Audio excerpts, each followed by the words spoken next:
Well, damn, Joel, I wasn't going to get emotional, but that's truly an unbelievable honor. Again, thank everybody that's here. It's been a great 3 years. When you know it's time, and no better time than right now. 3 years ago, sitting at this podium, we talked about creating a culture, a winning atmosphere, that we're going to do it our way. We're going to be fast, we're going to be physical, and we're going to be smart. And it's paid off. Mostly I got to thank the coaches, man. You guys did it all. I mean, I really didn't do shit. I just led the ship, but you guys did it all. You had them individually every single day. The players bought in. There's so many people I would like to thank. I'm going to start with Chuck Pagano and Jim Irsay. You know, that miraculous season we had in Indianapolis, I was 60. I never got a call for a head coaching interview, all right? But with Chuck getting sick, Joey, Chuck, Goody, you guys were all part of that. I got an opportunity never to be the head coach, but to lead. That led to an Arizona job.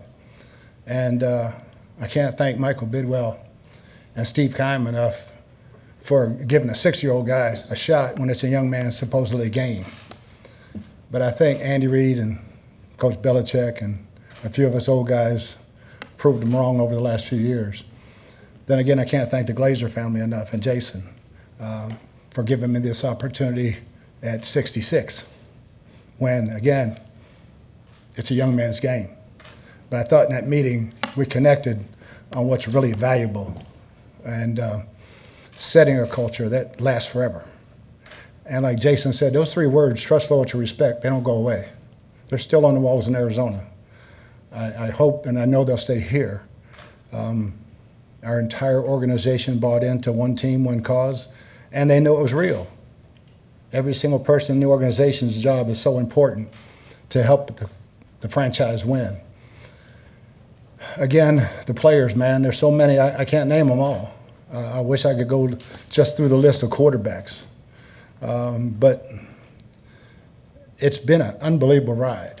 I'm extremely excited about the future, what the future holds for this franchise and for me. Number of people have already asked, why are you stepping away from a chance to go to Hall of Fame and win another Super Bowl? Because I don't give a shit about the Hall of Fame. Succession is way more important to me. This has been my dream for a long time. Guys that know me, they knew I wanted one of my guys to take over. And that's more important to me than anything. And have a place where I could go and be welcomed back. And obviously, I have a job now, and I kind of love the title's pretty good. We'll figure out what the hell it means soon, but but it's pretty damn good. And I get to stay and have the relationships that I love. And I couldn't turn it over to a better person. Been together, boy, I hate to say how many years, age both of us, but Todd's going to do a great job. And whatever everybody needs, Jason, Joel, Darcy, Todd, whatever my title means, I'm there. And again, I can't say thank you enough to the coaches and the players, man, for just being outstanding and buying in and believing the I threw out there. And it's been a great ride. Thank you. You can stay up there for a moment. We're going to go ahead and open it up to a brief Q&A portion. If you can just raise your hand, a microphone will be extended.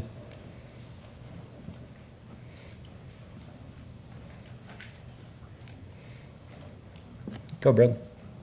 Hey, Bruce.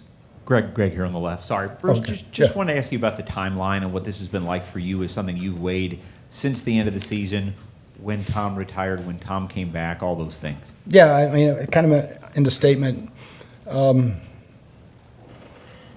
thought about it after the season, but again, it wasn't right. Obviously, going through the combine, going through all that process, trying to build next year's team without Tom. But then when Tom said he'd come back, it's like, now it's easy. Now it's easy. We're in the best shape we've ever been. It's no better time to pass the torch than now. I don't know what February brings, all right? But I know what today brings. and it makes me really happy.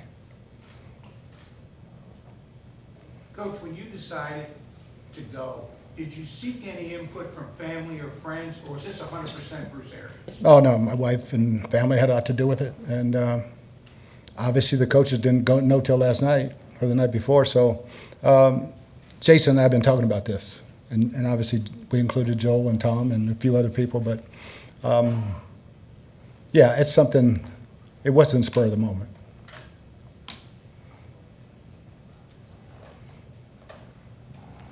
Bruce, congratulations on the honor about being in the Ring of Honor and for all that you've accomplished here. I know you and Todd have got a long-standing relationship. You've shared some advice with him publicly. What type of advice would you give for Todd Bowles here in Tampa in his second go-round as a head coach? Just be yourself, because that's plenty good enough.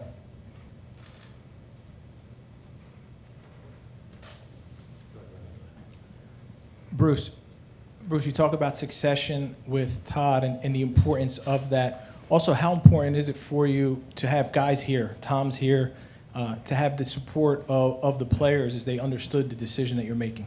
Yeah, it's extremely important. I know a lot of guys were shocked. I got a chance to talk to a few of them beforehand. Yeah, if there's one thing I know, our players have my back. Bruce, I know you've been thinking about this for a while, but can you narrow it down to when you kind of said that's it? You told Christine that's it. I know you were at the Breakers on Sunday. What was the moment that it was finalized?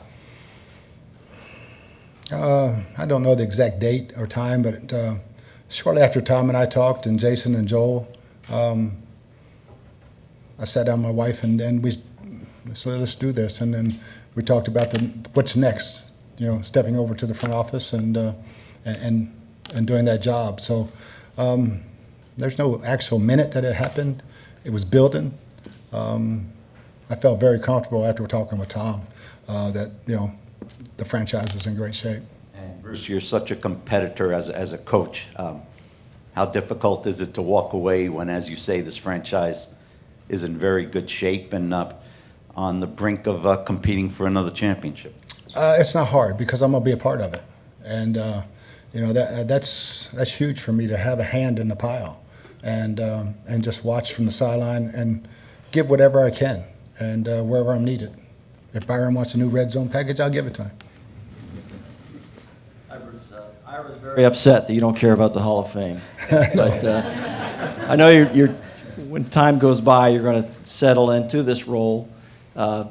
You're not a guy who's going to stand over the shoulder, but what do you kind of envision you doing as far as coaches leaning on you? Wherever anybody needs me. I'm excited about having a hand in the draft. Done a lot of work, maybe more work than I've ever done on a draft this year, and go from there. And I just got to figure out where the hell I'm going during the game. Because I can't be on the sideline because they'll be throwing flags on me left and right for cussing out the officials. I ain't the head coach no more.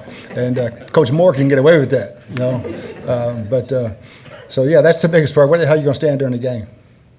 Coach, congratulations on a wonderful career. You mentioned that you talked to Tom. I don't know if you were able to share any details from that conversation with us. There have been reports about, friction with him. But obviously he's here today. Yeah. He's here today to celebrate your career. What can you say about your relationship with him in that conversation? Get your ass on the golf course, man. I'm getting broke. No, we have a great relationship. I mean, all the players there are a few in here, every one of them's gotten cussed out, all right, including him. So that's just part of me, So there's nothing new, but we have a great relationship. I mean, as soon as he retired, I think we text every week. Hey, where you at? What are you doing? When you going to play golf? When you getting back down this way? And so people got it right. I mean, and it couldn't be further from the truth. Bruce, here, congratulations on your new role. When we talked to you at the Combine, you were so excited about this upcoming season. You were even talking about some of these younger guys, whether it's Gabbard or Trask.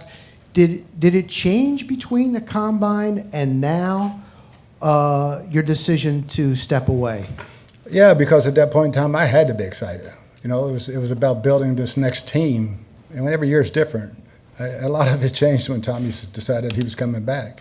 And so then it was, hey, it's time. It's time to pass this torch. Coach Todd played for you at Temple. Did he show signs of leadership and possibly being a head coach back then? Yeah, and until he broke his damn wrist.